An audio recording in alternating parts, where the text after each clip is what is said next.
fits within a growing series of high-level bilaterals that we at the Clingendael Institute are organizing with key countries across Europe, including with Spain and Italy, and today, of course, with Lithuania, in order to foster deeper mutual understanding and to promote cooperation.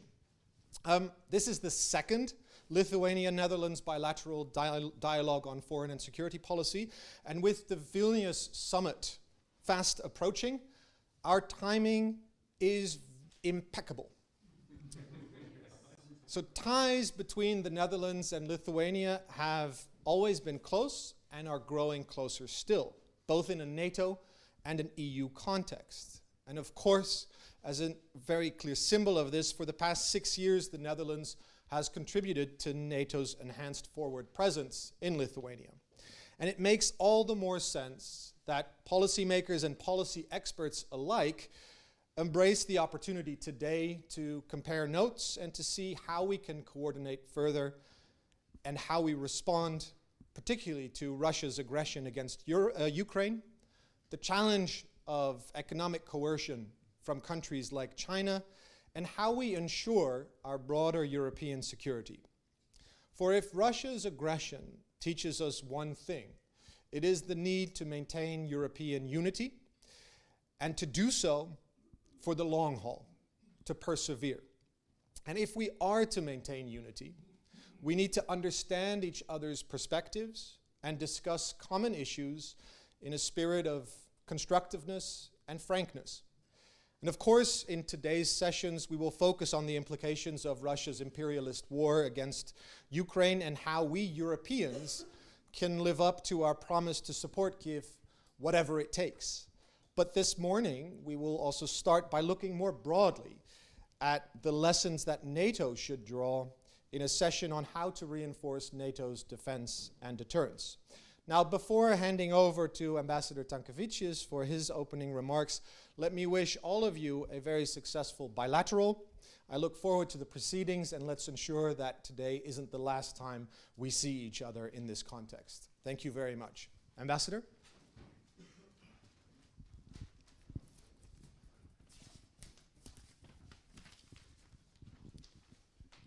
Thank you very much, Rem. Ladies and gentlemen, good morning, 𝗚𝗲𝗶𝗃𝗀, labas rytas. It is my honor to be here with you all at the second Lithuanian-Dutch Foreign Policy Conference. A year ago, a group of Dutch foreign policy researchers had a very interesting discussion in Vilnius on foreign and security policies of our countries. The conference took place in the historic building of the Vilnius University, which has been established more than 4 centuries before, at the time at Grand Duchy of Lithuania. Vilnius University is in fact just 4 years younger than Leiden University, the oldest in the Netherlands. During the last several years, Lithuania and capital Vilnius became once again a place where people find refuge either from repressions in Russia, Belarus, or war in Ukraine. There are close to 80,000 war refugees from Ukraine seeking peaceful life in Lithuania without war atrocities. They tell stories of crimes being committed daily by the invasion army. Geographical proximity to the war zone helps us to understand more deeply the processes there. Over a year passed since Russia's unprovoked full-scale military invasion into Ukraine. And during that year, we saw international community transforming their attitudes towards Russia and its policies. Here in The Hague, we witness the functioning and developing of the international justice system. We witness it getting stronger. Justice and police institutions from European Union member states, as well as many countries from other continents, find cooperation very useful. International Criminal Court is taking the necessary actions. And all that gives hope that war criminals will not go unpunished. NATO has made some important decisions at the summit in Madrid last summer, reacting to the radically changing security circumstances. Today, we are in the process of preparing to the NATO summit in Vilnius in July, 11th or 12th of July. What can be achieved there? How will that make us all more secure? What can we expect? We will hear that in the 2 panels that will follow. European Union has made some unprecedented decisions during the last year in order to be able to support Ukraine during this devastating war. We know that is not enough. Many countries and organizations have been providing significant assistance to Ukraine, but it will take years and much larger support if you want Ukraine to become a member of the Euro-Atlantic community and if you want it to contribute to all of our security and prosperity. Because of NATO and EU membership and also because of the war in Ukraine, the Netherlands and Lithuania are today much more like-minded on many issues than, let's say, 5 or 10 years ago. Also, over the years, ever bigger number of diplomats and politicians developed personal ties between our countries. And among speakers, at least 2 have some special relations with the Netherlands. 𝗲𝗲𝗃𝗃𝗀𝗃, former Lithuanian ambassador to the Netherlands. And currently, next to being ambassador at large for hybrid threats and resilience, he is also the focal point for the Lithuanian political goals at NATO summit in Vilnius. And 𝗧𝗶𝗺𝗺𝗍𝗲𝘃, chairman of the Foreign Affairs Committee of the Lithuanian Parliament. He spent some time here in Clingendael Institute at the beginning of his very successful diplomatic career. And I thank Clingendael Institute, the Ministry of Foreign Affairs of the Netherlands, other partners for their contribution to this conference. And I wish you all an interesting and productive discussion. Thank you.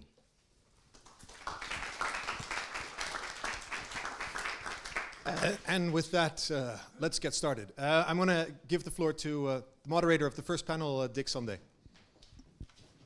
Thank you, Rem. And can I ask my 4 panel members to come to the podium, please, and take one of the seats?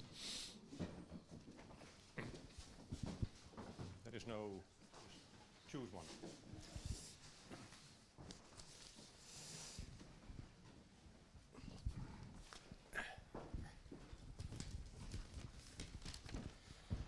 Excellent. So we'll start the procedures with the first panel. And this panel, as Rem already indicated, is about NATO's deterrence and defense posture, naturally under the influence of the war in Ukraine. Having said that, the purpose of the first panel is not to discuss the war in Ukraine. That, of course, will be discussed in the second panel. So this panel is really about how NATO's deterrence and defense posture should be reinforced, in particular what the alliance should do to strengthen its collective defense. Of course, this is not about how many divisions NATO should have, to paraphrase Stalin's famous word on the Pope. It is also about the issue of hybrid threats, of undermining Western democracies and societies, of cyber attacks and threatening critical infrastructure. The Madrid summit in 2022 has set in motion a series of measures, such as expanding the enhanced forward presence, amongst others, in Lithuania, the other Baltic states, Poland, and so forth. How far are the member states in implementing the Madrid decisions, and what additional decisions can we expect, or should be expected, at the Vilnius summit early July this year? And a few keywords here are the NATO new force model. We will discuss that later on. Should we aim for a 2% to be spent on defense as the bottom, or should we aim for a higher percentage? High readiness forces is an important issue. NATO is returning to a certain extent to a regionalization concept of its defense forces, another theme. And as always, there is the eternal problem of burden sharing between Europe and the United States.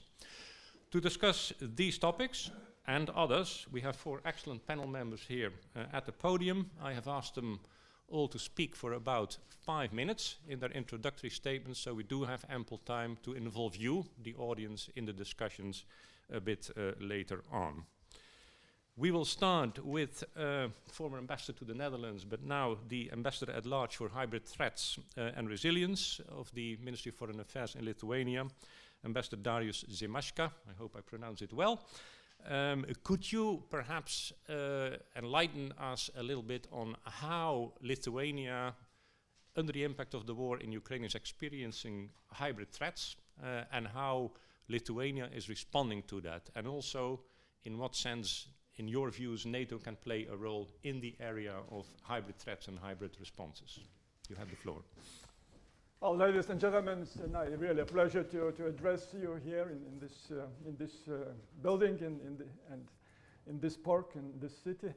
A lot of good memories, but I was talking on well, these issues already then when being posted here in The Hague and trying to draw the attention of my Dutch interlocutors that this hybrid war was already ongoing then, and I recall very well how I was trying to pinpoint, I mean, how Russia was penetrating the society here with its narratives and explanations, and how, in fact, Russia won the referendum on Ukraine's association agreement with EU here in the Netherlands. And then, of course, I found very few of those that would agree with me then, and many more would perhaps agree on that today. Actually, we have started that information war, or we have grasped that we are under the onslaught, and we have to do something already back in 2010, 2011, when we started openly getting into this topic, and what was, well, now retrospectively looking very important was to really, from the very start, to attribute the malign activity to the specific actor that was conducting that malign activity. So attribution is the first and key medicine and starting point, and to start develop the resilience of the society to that. And actually we succeeded quite well in that. And actually, because initially attribution causes a lot of debate, causes a lot of discussion, and that debate draws the attention of the general public. Thus, in this informational space, a vast amount of information, you manage to draw the attention of the population, and then eventually that develops the ability to recognize these well, false narratives or manipulation of information or disinformation, and then that also engages the civic society, which was very active in Lithuania, which facilitated very much in fighting trolls. I mean, so we've even got such a phenomenon as 𝗚𝗲𝘀 that were voluntarily fighting trolls in the World Wide Web. And then, of course, the other factor was the economic, I mean, using the economic engagement by malign actor to use the economic interest and the channels of financial flows to fund their malign activity in Lithuania. And we understood that, well, actually, that has to be somehow limited, that has to be, again, attributed, that has to be raised as a problem. And we started already, well, quite long ago, limiting well, economic engagement by potential malign actors into our sectors of economy related to national security. We have the most strict investment screening procedure, which and that is screening procedure that was introduced back in 1996 and is ever being made stricter and stricter, and with very kind of really quite lively discussions among the interested ministries in the governmental commission, and then we went further on introducing screening 6 years ago on major contracts, and then we went further 3 years ago in basically limiting the certain technologies to be imported from potential malign actors such as Russia, China, Belarus. We have about 400 positions of high technology, digital software and hardware that cannot be used in Lithuania.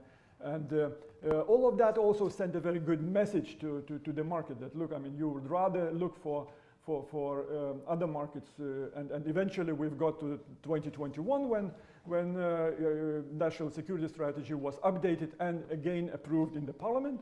And here we have Lithuanian parliamentary delegation, speaker of chairman of the Foreign Relations Committee and 2 other members. And at the end of 2021, in our national security strategy approved in the parliament, we have a provision saying that it's obligation of the government to direct the businesses from authoritarian states to liberal democracies.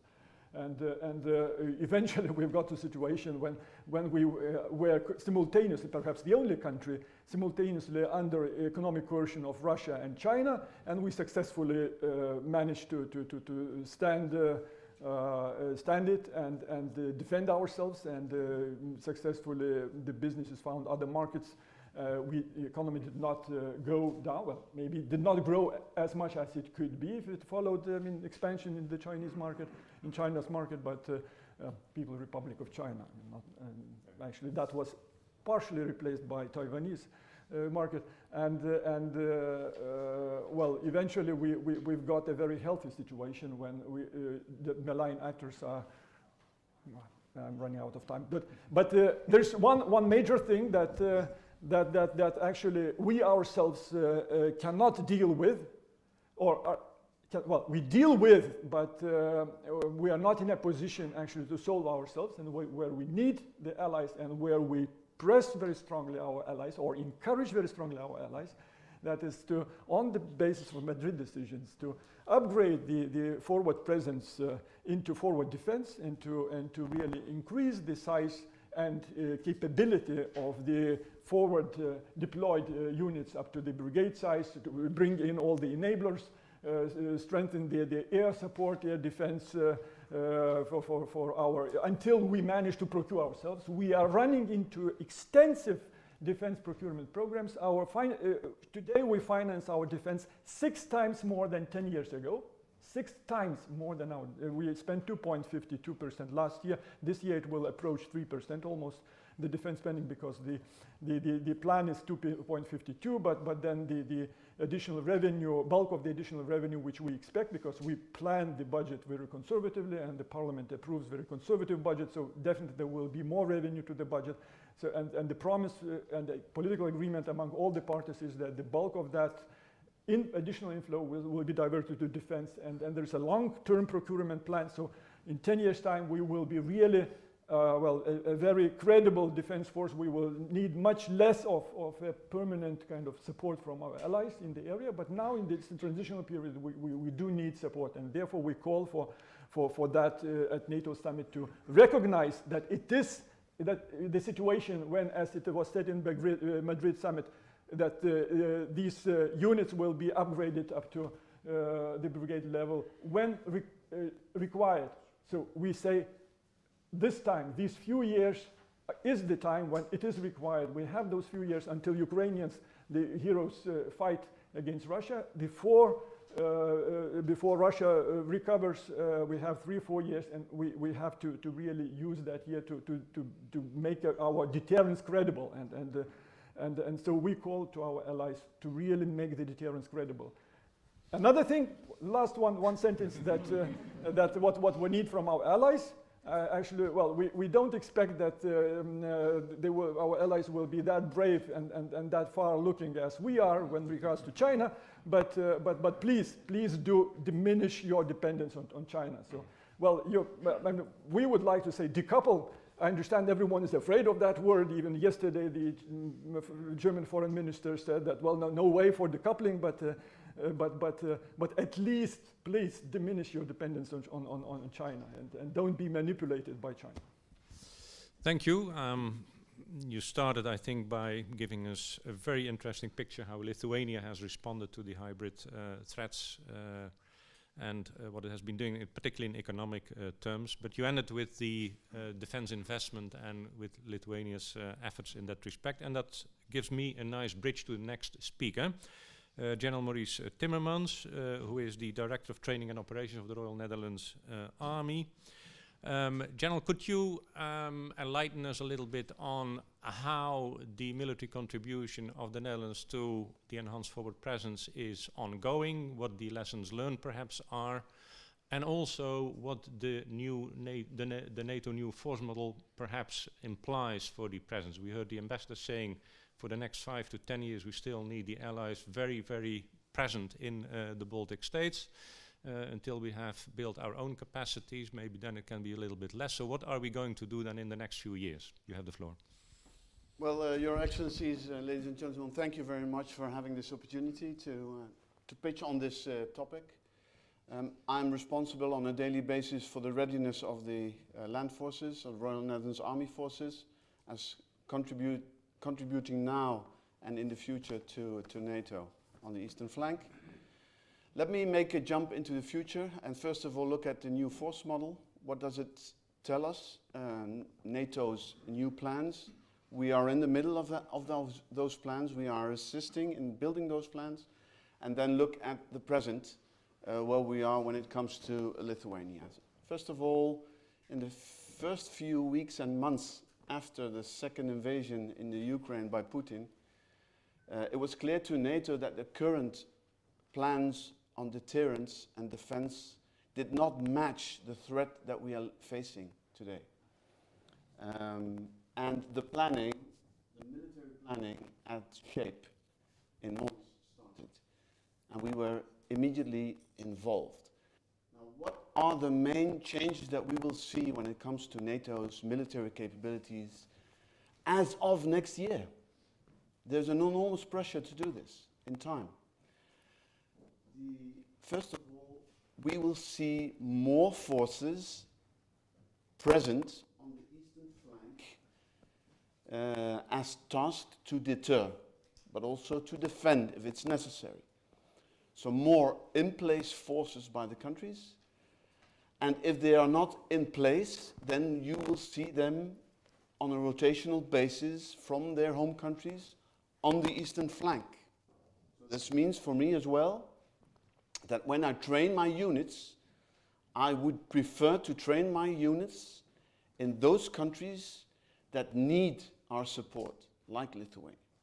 So if I can choose between training in Germany and Lithuania, I will do it in Lithuania. Secondly, the units that will be on standby will have a very high notice to move. Our reaction times will be adapted, and all our soldiers will feel this, and this is very important. And thirdly, it was mentioned a few minutes ago, if you mirror this to the current plans, we will see in future plans more regional focus for our units. So our commanders in the air, on the waves or on land will know by the plans where they will be deployed and what their mission is. So in terms of readiness, we are better prepared on any threats that we will be confronted with. So that's what we are looking at now. Those plans will be ready soon and will be decided upon in the context of the summit in Vilnius. The translation will be made by us. And that's where I come to the Dutch contribution. Regardless if it's maritime, air or land, we will be in it. Of course, it's a political decision on what ambition level that will be, and I cannot go into detail this morning, of course. But I can for sure say that our commitment with the multinational battle group in Lithuania that we have now, under German leadership, which works very, very well. Can I just mention that next year a Dutch colonel will lead the German multinational battle group in Lithuania. So that's how we work together, and I'm very proud of that. And where we can, Ambassador, ladies and gentlemen, we will reinforce the battle group when it's necessary or when there are opportunities. We do that today, and we will do that in the future. I suppose this is a good first pitch, and I'll be ready to answer any questions or any more details when. Thank you very much, General. A very, very clear picture in a very, very short time. That's what I expect from the military, immediate results. Thank you very much. And of course, what you have said will probably raise a few questions later on from the audience. But let's move on, and we now move to a think tanker. From Lithuania, 𝗧𝗵𝗲𝗃𝗀𝗃, who's head of the NATO program at the Eastern European Studies Center. From a think tanker view, how do you look at the upcoming summit in Vilnius, and what do you expect? So first of all, I want to say the thing that I always say to the Dutch people I met. So first of all, I want to say bedankt to the Netherlands for your contribution to Lithuanian security, and a special thanks for the Dutch military, for the troops who are there, for their commanders, for their families, for their loved ones, for your very personal contribution to Lithuanian security. And I think what the general already talked about, what the ambassador already talked about, so I will probably talk a little bit about a military side of what we at least hope for. So my first point is that I think the war in Ukraine demonstrated that not a lot of things basically change after the Cold War in Europe. So if you want to defend your country in European continent, you need very heavy forces. You need tanks, you need a lot of infantry fighting vehicles, you need heavy artillery systems. So as the British Navy motto says, you know, if you want peace, you need to prepare for the war. So I think this is one of the things we are really looking forward in the NATO summit, to see more commitment towards defense investments, to see more commitment towards improving our capabilities, our military capabilities.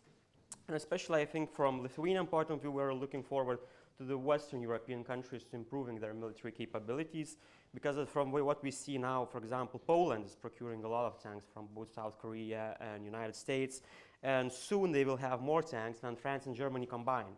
So it's, of course, for us in the eastern flank, it's very good to have, you know, such a powerful ally next to us. But at the same time, when we're looking for possible reinforcements, if any kind of threat happens to us, we really would like to probably see a little bit more of that heavy metal in Western Europe too. I think also we saw in Ukraine that artillery is still the queen in the battlefield. So I think it's very good that what the Netherlands are currently doing. I saw you're procuring the 𝗏𝗲, multiple rocket launcher systems from Israel. I saw, I don't know it's true, but I saw it's an interest that you're bringing back some Panzer howitzers back to service. So it's really good that some of the countries in Europe, like the Netherlands, are already strengthening this capability, but we probably need much more of that. Also, if we are really serious about the security of our citizens, because what we saw that adversity is not always fighting by rules, so we really need to invest more into air defense capabilities.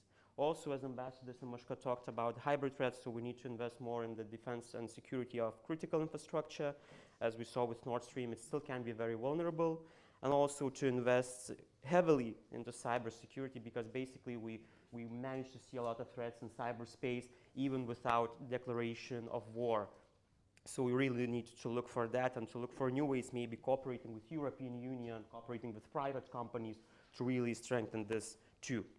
Second point, I think, I bring that to discussion, I think, but from what I see in Lithuania and when I talk with my colleagues in France, it might be a good idea to go back to the idea of deterrence by denial. It means basing a lot of troops and military equipment in the Baltic states and other states on the eastern flank to make sure that the possible adversary would not attack the country that has a lot of military forces on the ground.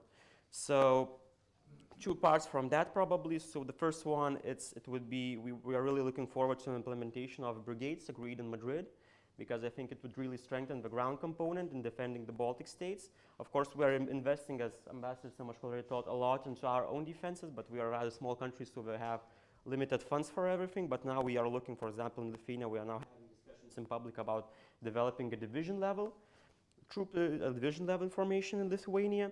At second, I think it's a very important thing where NATO could step up, and we are looking forward for that, is air defense. So at the moment we have air policing mission. I think it's a very good thing to have, but maybe looking at the current situation in the world, we need to step up and to improve it to the level of some kind of air defense mission, I would say, of bringing a long-range air defense capabilities that we still did not develop as a Baltic states. We are developing, we have NASAMS for mid-range defense, we have MANPADS, but we still need to cover that.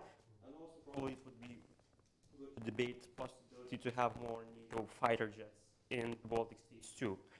And last but not least, from what I see, because I only work with unclassified information, so what I see in the media, we see a lot of now talks about NATO countries not really being prepared for a long war. So having, I need a microphone. Okay, I thought I was speaking loudly enough.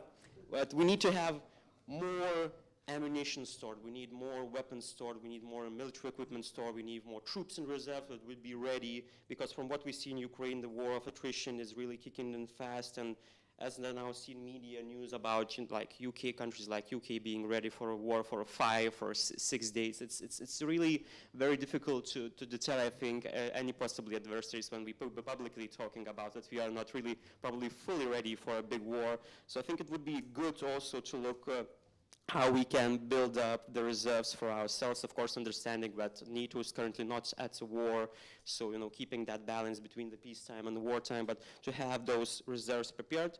So to sum up what's our Lithuanian hopes from, I think, from think tank community experts is that we are really moving to the right direction, and I think we see in many European countries as well as the Netherlands really good developments in strengthening our capabilities, spending more on defense.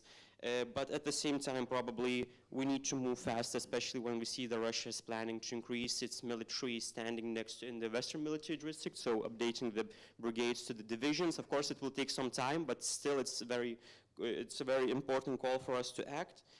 And for that, we need, of course, more finances, and I really agree, and I think it is one of the hopes of Lithuanians is that the 2% defense spending would be, you know, the lowest sum you can invest into your defense, and I think we're really looking forward in Vilnius to see, you know, that 2% is what every NATO country should do, and I think this is one of the key things we are looking forward. Thank you, Justinas. Keywords, I think, in your introduction were more modernization and more in Lithuania. But that I did expect from you. Anyhow, we move on to the Netherlands now, from Lithuania, to our good friend 𝗧𝗶𝗺𝗺𝗹, who's a regular visitor at our events and a regular panel member. So thanks again for coming, Lars. What, in terms of defense policy, are the sort of the major lines that are developed in the Netherlands at the moment? Also in view, of course, of the NATO summit in Vilnius. You have the floor. Great. Thank you. Good morning, everyone, and thank you for the opportunity to speak on this important topic of Netherlands-Lithuanian relation and especially security relations. I'll make some remarks concerning the NATO's eastern flank, defense and deterrence, and the Dutch military contributions in the Baltic region. Well, we all know that the security outlook of NATO's eastern flank is grim. That's one of the reasons we're here. And of course, Lithuania as a frontline state knows it. It feels the Russian presence and the threat it poses right on your doorstep. And the Russians' invasion of Ukraine has shown, and I must say again, that the Kremlin will use military force against its neighbors if it's not met by credible deterrence. So, looking ahead, we cannot underestimate Russia's revisionist agenda like we did before. So we have to continue to strengthen our defense and deterrence at the eastern flank. And rest assured, we're all in this together. Deterrence and defense is a collective effort, and we are deeply committed as the Netherlands to our NATO obligations. We have already taken considerable steps together to meet the new strategic reality at our eastern flank. In the months following the invasion, the NATO allies deployed additional forces in the region, decided on 4 new battle groups in southeastern Europe, and increased their contributions to the NATO response force.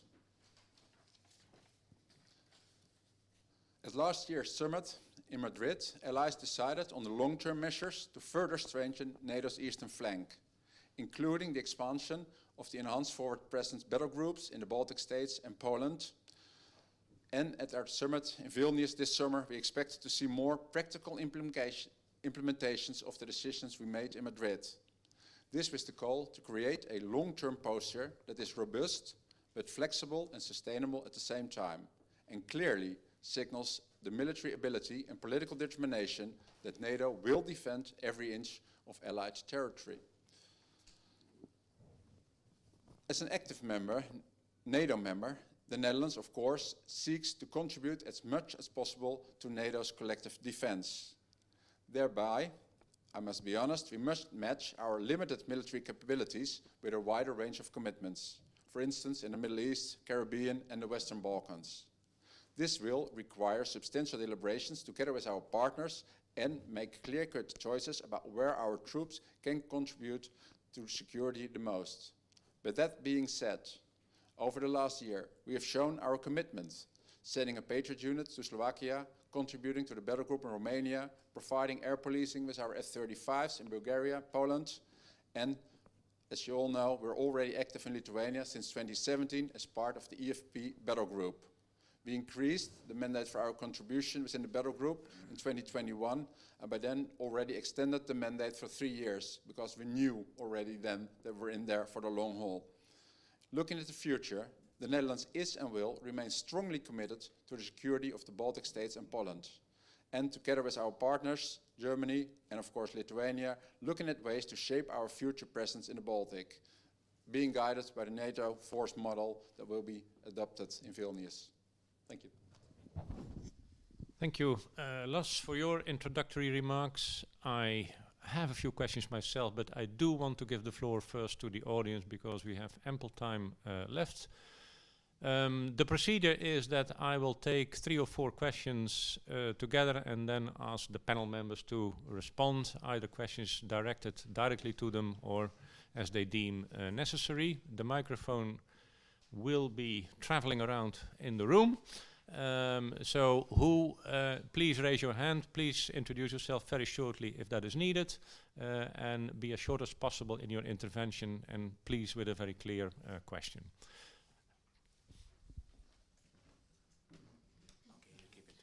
Thank you. Well, I'm chairman of Foreign Affairs Committee from Lithuania. I'm reading the resolution of my parliament adopted in unanimous vote last Thursday. But this sentence I actually got from Washington, D.C., where I served like ambassador. So I just want you to react. Is it true or wrong? Ukraine is a security provider, and membership of NATO would strengthen the alliance and would be much more effective and less costly than the support currently provided to Ukraine to defend itself. Can you react? Do you agree? Okay, hold on. We will take a few more questions, but your question is extremely clear. Gentleman there in the middle.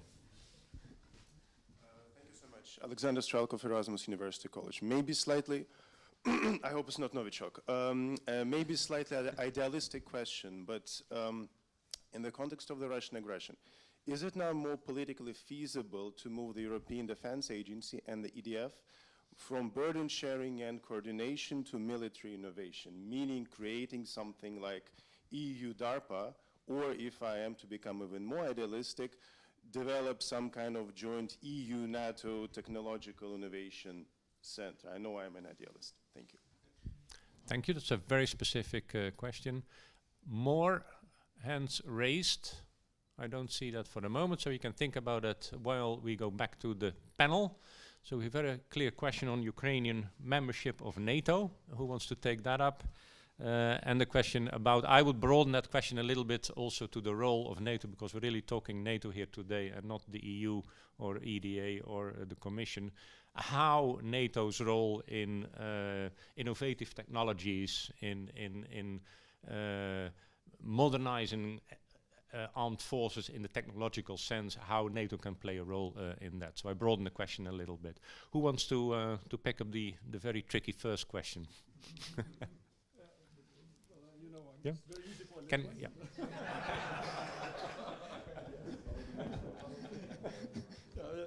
Well, very quickly, of course. I mean, first of all, I mean, you have the nation that proved that it has the will to fight. You have the nation that is defending the values. You have the big nation, 40 million strong nation, which really demonstrates the ability to run the state during the war. All institutions working, the welfare system working, transport systems working, communications working, and they do, I mean, miracles there. They really demonstrate, with some financial support from here, from the West, from us. Well, we are also part of the West. And military support, but they are doing miracles, and that is a huge asset to the alliance. With their experience, with their ability to fight the cyber war, that is all the capabilities of Russians are thrown to really suppress the functioning of the state there, which is very much digitalized, much more digitalized, let's say, as Germany and perhaps a number of countries here in the West.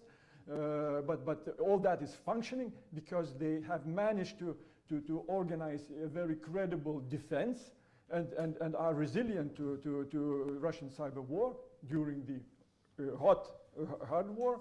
So there's a lot of elements of the asset to NATO to get this country into, and besides geopolitically and geographically getting that huge territory depth, I mean, additionally to the alliance. So that's a huge asset. Short answer. I think for sure Ukraine is an example for many of us as member states. Let's be clear on that one. But given that one, maybe answering by a question, is it a timely discussion now to have Ukraine as a member state while it is at war? So I think that's the main question on this one. Should I answer the same question? Because the Lithuanian answer is rather clear, I think. So. Yeah, so if I may answer the second question? Yeah. Go ahead. Yeah, so I think NATO could be a great facilitator in creating the connections between the private sector and our militaries, especially when we're talking about innovations. Of course, we have to see that there is some problems coming up with the private, so as we see in Ukraine with the Starlink and Elon Musk. Of course, Elon Musk is a big personality, but nevertheless, there is still some kinds of problems we have to sort out if we are starting using civil technologies in the military. But nevertheless, I think NATO could be, as an organization, could be the facilitator for debates between the military and the private companies, private startups, and looking how we can adapt some very new, very innovative technologies into the military life. Maybe we can not all use, as weapons, but maybe we can use something to make military more sustainable. Maybe you can make electricity, I don't know, from solar panels, upgraded on military trucks and etc. So I think NATO could be a really good facilitator in that, creating those connections and trying to adapt the civil technologies for a military use or to a use of the military. I will as well stick to the second question because I learned the military should never sit into a political chair. So,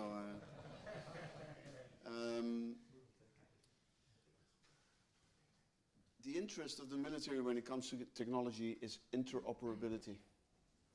And interoperability is essential when it comes to multinational military organizations that need to build military power. Now we do this bottom up within NATO, looking at the equipment that we have and the equipment that we would like to have in the future. We talk to each other. In the German-Dutch cooperation, we are so deeply in trust with each other in common that we tell each other what you will buy off the shelf, we will follow. If it's good enough for you, it's good enough for me. And I think it's time now that NATO sees how countries within the alliance are getting closer when it comes to modernization of their forces, that you need to do this together, that a little bit guidance top-down from NATO would be helpful. There is, of course. We provide according to NATO standards, and we build our forces according to NATO standards. But there is enormous room for improvement here. Because I think we need, in the end, we need to move from interoperability to a situation where we can exchange because we have the same equipment. So exchangeability would be the optimal. Thank you. Thank you. You wanted to react to the second question? Yeah. There are very good intentions and nice intentions, I mean, to really develop a stronger pillar, European pillar, with these institutions within the EU framework. Well, they are good, and they are the way to follow, and we do support. We have little say and little interest, kind of directly related interest, because our defense industry is kind of companies are relatively small and usually serve as subcontractors for bigger players in the market. And so we just wish the success for that. But but on the other hand, it's a bit toxic, I mean, discussion about that, because we are talking about a budget of a few billion strong budget, and we need hundreds of billions invested into defense. So, and if we look retrospectively what we have managed to create here in Europe, we see like 17 producers of ammunition for howitzers, 155, and none of, I mean, if you take any of the guns of those 17 producers, the same diameter ammunition, 155, cannot be placed into all the rest. So none of them use the other 16 or 15.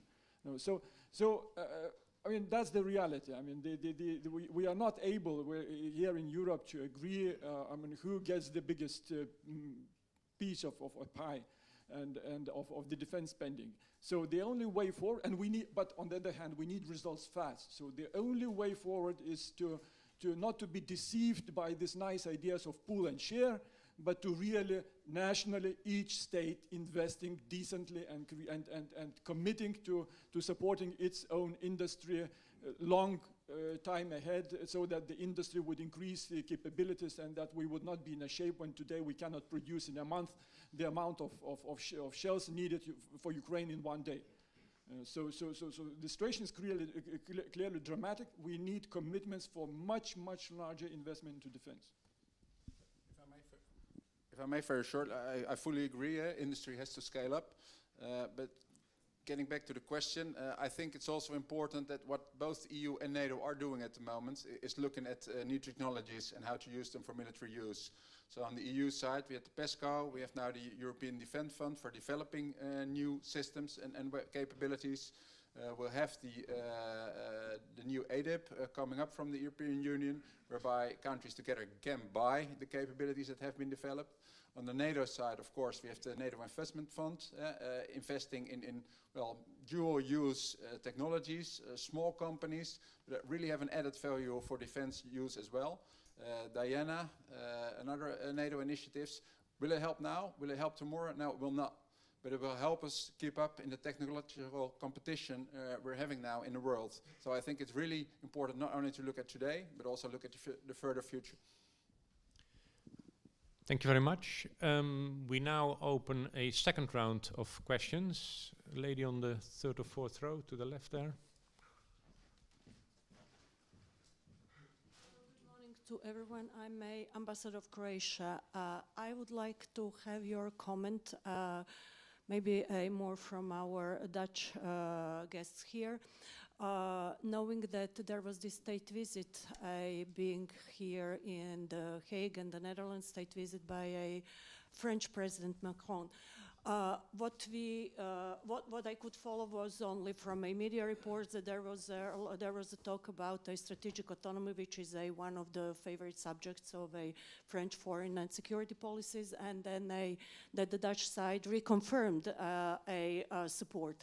So my question would be how these talks about a strategic autonomy and what a general said, innovation, modernization, I would add artificial intelligence as well, how this could be channeled to help secure not only eastern flanks, there are the other flanks which are kind of, because the security is a soft thing. Sometimes one area is secure, but the other day there are elections, and then there is another situation. How we could use this best, and how this could be channeled to not only that the NATO or the EU have the edge, but concretely in the issue of Ukraine and enhanced forward presence to get more on this. Thank you. Thank you, Ambassador. We'll come back to that. Rem in the front row. Thank you very much. Very interesting, and obviously we spend a lot of time talking about Russia. I just want to focus the debate also a little bit on China. Last year, in the run-up to the Madrid summit, there was a lot of expectation about what words it would find regarding China. Now, I also know that Lithuania has been on the front line, so to speak, when it comes to Chinese hybrid threats, economic measures. What do you, and I think I'm predominantly directing my question to the Lithuanian panelists, what do you expect in the Vilnius summit as a discussion or as reflection on how NATO should respond to China? Thank you, Rem. Other questions at the moment? No. Second row. Thank you. I'm a member of the parliament. My name is 𝗧𝗶𝗶𝗃𝗀. I just want to start with, it's a short question, but differently from Nazi Germany or even Japan, Russia has never been accountable for what they have done during the Second World War and after to their own country and the region, in Eastern Europe, even Africa, Cuba, and so on, their funding of Syrian war. And we saw 2008, we saw 2014, now it's 2022, and we still sometimes in the collective West speak about, oh, let's not provoke Russia. But they have been provoking us, the collective West, for decades. So what would be your comment on that? Thank you. We'll take that one as the third. Let's start with the question raised by the Croatian ambassador. The famous word is back, strategic autonomy, thanks to President Macron. But if you look at, I think, at his Nexus speech, it was more about the industrial side than about security and defense. Nevertheless, the question has been asked again. We're looking at the NATO Vilnius summit, but there is always the EU-NATO relationship. And when we're talking about the EU-NATO relationship, there's always the issue of strategic autonomy of the EU and how far that should go. Who wants to respond to that? I think I should start with Lars. Let me start by saying that I don't like the term strategic autonomy myself. I think it's about strategic responsibility. And it also is proven, I think, by the Dutch stance towards it. We see NATO and EU together. NATO is ultimately always for collective defense. That's our ultimate guarantee, so to say. Given that, as EU, we should step up. I think it's a no-brainer. Well, if you look at our budgets, you see the increase in budgets. That's something we should have done a long time before, I think. So strategic autonomy, not my wording, but strategic responsibility, yes. And I think as EU, we have something to add as well. By, well, our industry, the things we can do, and we should use it, and we should use it better than we did before. Thank you. Anybody else who wants to respond to that question? Yeah? Go ahead, Ambassador. Yeah, well, there is an important part, I mean, autonomy or responsibility vis-a-vis whom or vis-a-vis what. So if we have in mind China, yes, full support to President Macron. But unfortunately, he also has, he puts onto the same shelf, on the same row, United States as well. And here we disagree. We stand for really uniting uniting our capabilities and resources with the United States and having one area and going for free trade, going for eliminating barriers and having one research and development space, one market, real market with our strategic ally. At the time when this ally provides 90% of the capabilities for our defense. So if we continue with the idea of strategic autonomy in defense, well, let's first of all do something in that field, and let's not free ride, and let's have long-term plans. Let's work on that in order to get out of the position of free riders for 20, 30 years, and then speak about strategic autonomy in defense in Europe. You know, so that's on this issue. Thank you very much. Nobody else who wants to respond on the first question? Eh? Yeah, okay, go ahead, Julius. Yeah, I think I'll just, very short thing to add, I think also you can really contribute a lot on preparing us to be more deterrent against hybrid threats. So like cyber threats where it could be even not be a state actor that could attack us, like basically any country. So I think in these instances like cyber threats or better security of critical infrastructure, civil critical infrastructure is one of the places where really EU could highly contribute, and at the same time it would not double the things that NATO does. Okay, thanks. Then generally I can imagine why you don't want to respond to that question. Then we go to Rem's question about the role of China. And indeed, when we go back to the summit at Madrid, in the run-up there was a big discussion on how China should be reflected in the communique, and it ended up, I think, as number 8, as the last sort of external threat to NATO, which tells us a lot about, of course, the war in Ukraine, because Russia popped up to number 1st, but even China was at number 8 or so in the row. What will be done at the Vilnius summit, or what should be done in terms at the Vilnius summit about China and NATO's role towards China? We start with you, Ambassador. Thank you. Well, this year we shall have 1/3 of the summit devoted to the issue, to the challenge of China, and devoted in a sense that we shall have a session, one session out of 3 sessions with Indo-Pacific partners, that is Japan, the Republic of Korea, Australia, and New Zealand. And there we will try to move forward in really working together and learning best experiences from each other, and really, well, here perhaps we can use the term pool and share, you know, on our assets and capabilities. Perhaps if we agree on that, to really have better exchange of information, to have the satellite picture, to use all that very expensive, I mean, space technology, space assets for our defense needs and for our intelligence needs, and of course we shall have to join forces in strategic communication, in drawing the attention of the market actors on the risks and challenges if you I mean, too much engage and put all the eggs in the Chinese basket, and so the strategic communication here also plays a lot, and then we shall see, I mean, what is feasible to achieve, to have this common denominator, which unfortunately usually is common least denominator, but we shall try to raise this. At least Lithuania presents that as one of the priorities, and to raise that common least denominator to a substantial kind of increase in cooperation. And next week we are organizing a conference in Vilnius, so we shall have representatives of the analysts from all these countries, and also government representatives in Vilnius discussing, and maybe we shall see more at the end of next week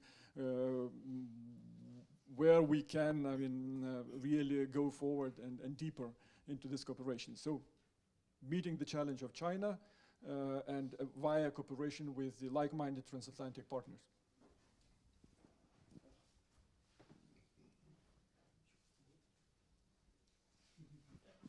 Maybe just to shortly add, I think Ambassador covered a lot as he's getting Lithuanian preparations for NATO summit, so he knows what he's talking about. But I think from an analytical part, I think it would be really interesting to see how we are going to define China, because I think from the definition that politicians agreed on, we could move forward towards developing a strategy. We see that China is only our, I don't know, strategic competitor. Maybe we just need to look more towards economic policies and innovation policies rather than some military strategies. If we see that China is posing a threat to the security and stability in the region, then maybe then we need to look forward and develop some kind of military also strategies, how to contain China, how to make sure that there is no war breaking out in the Pacific region.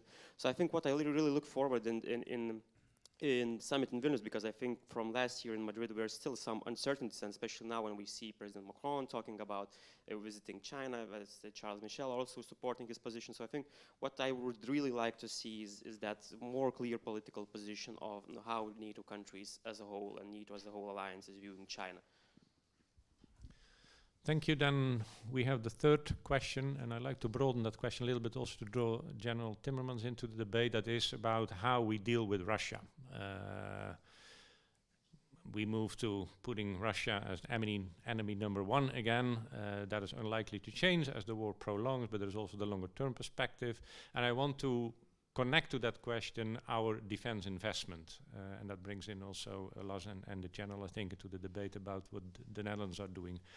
Is our defense effort, as it is envisaged in the coming years and also beyond the middle of this decade, enough to have NATO's deterrence and defense posture at the level that it is desired? That is a very general question, but you can also answer it from the Dutch perspective, or the general from what should be done in Eastern Europe. I think that is a key question, and this is not a debate simply about 2% or 2.2 or 2.5. It is also about output. Are we investing in the right capabilities? Are we fulfilling the NATO targets? And how is that picture looked at? But pick and choose what you want, a more general question on how to deal with Russia in the longer term, or the defense investment issue. And we'll start with you again and then move up to the far end. well, part to your question was answered from Lithuanian point of view. I mean, there's a dramatic lack of capabilities, and we see that when we deal with our allies, when we want to really tackle to certain enablers, and then we see that they're simply not available in Europe, and then we look to the transatlantic partners, United States, and they are the only ones that can provide this and that and that. So that's on capabilities. But then I would really touch upon on the question on this issue of provoking. I mean, that member of our parliament, 𝗏𝗏𝗏𝗏𝗏𝗏 mentioned. I mean, do we really provoke Russia? Is it do we have a situation that they decide upon something because of us doing something? And here I recall that half a year ago, I mean, the competitor to this institute, the Hague Center for Strategic Study, released a study basically referring to genuine Russian perception of threat, and that we have to take that into account. It is, I mean, not just, I mean, it's not based, but still it is there, and they as if they base their decision making on that perception of threat. So here we have very clear disagreement with this approach. Russians, in spite of what we do, Russians opt for something that they decide is necessary for them to do at that given moment. And because whatever we do is militarily and in terms of actual threat for them is kind of so small scale. That, well, it was mentioned here, my colleague from our Institute of Eastern Studies, he mentioned that, I mean, when we speak about battalion size or brigade size battle groups, Russians are establishing a number of divisions. So it's by, well, that's irrelevant, and that is something that they decide upon based on their plans, and they use it only for I mean, this threat, as if threat perception. They plant in this narrative here among the thinkers, among the analysts, and that's part of their strategic communication to really poison the minds and the hearts of the people here in the West, so that we would always recall the founding act with Russia signed in 98 or 97, and that omitting always the part of the sentence which said in the current security environment, never referring to that. We remind ourselves that, well, we committed not to increase deployment of the forces there closer to Russia. Thank you. Lars? Maybe on the 2%, always a bit tricky as a civil servant. Well, it's clear, but when the new government came into office, they increased the defense budget. Then the war broke out in Ukraine, so the budget was increased even more. So in the defense white paper, we have an increase of 40% of our defense budget, reaching the 2%. And for the people reading it very good, that's for 2 years. So not structurally yet, I have to say. But then I have to point also to our defense vision that was published before our defense white paper, in which we, well, gave a broader view of what would be needed in an ideal situation. And it's no surprise that will add up to more than the defense budget we have now. So asking about 2%, I think if you add this all up, you know the answer. But for the military side, I look at the general to maybe go, and of course, and that means that we had to make choices, and we, well, we're informing Parliament about the choices we're making, but then also making choices to do things not, well, at least not at this moment.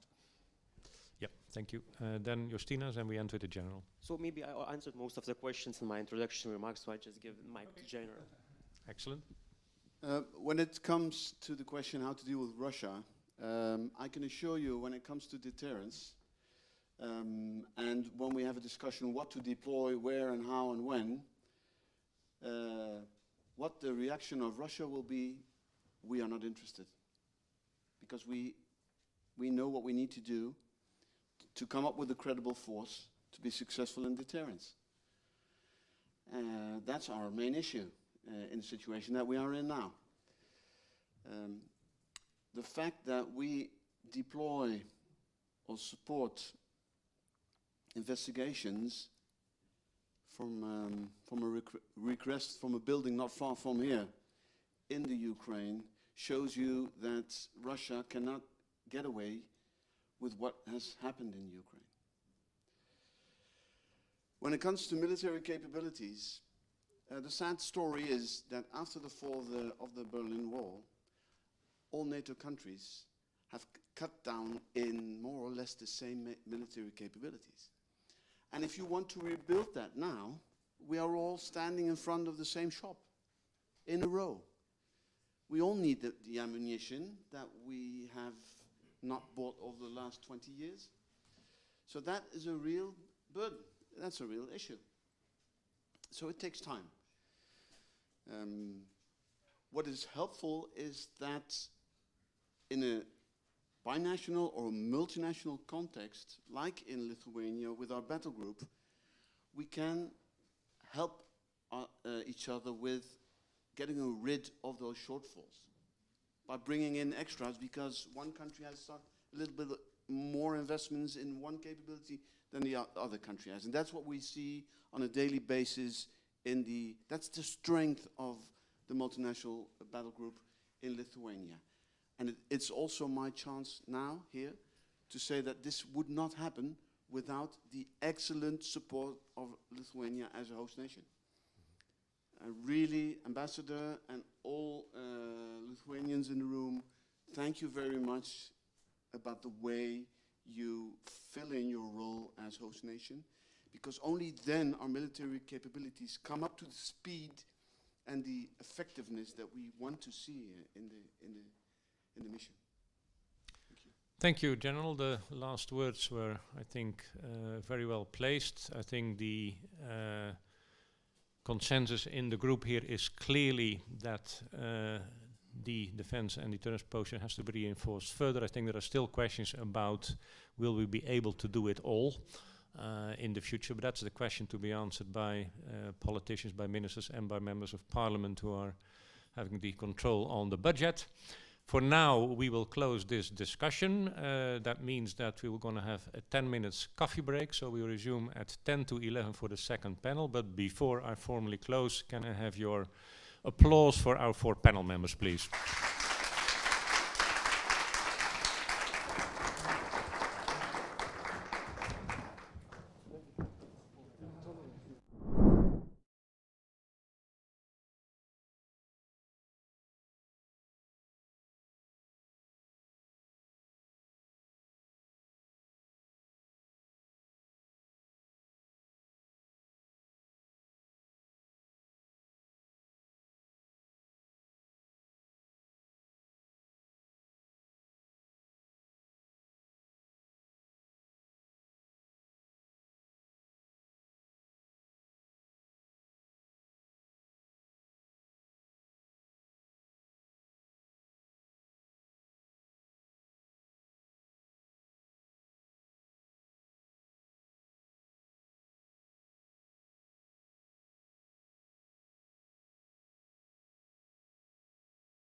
Ladies and gentlemen, welcome back.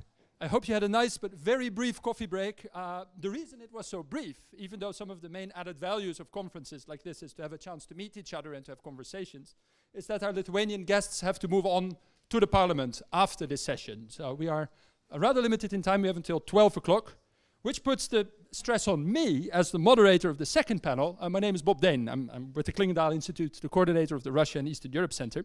The challenge to debate that topic that you already raised, Ambassador Pavilions or Žygimantas, if you allow me, namely support for Ukraine.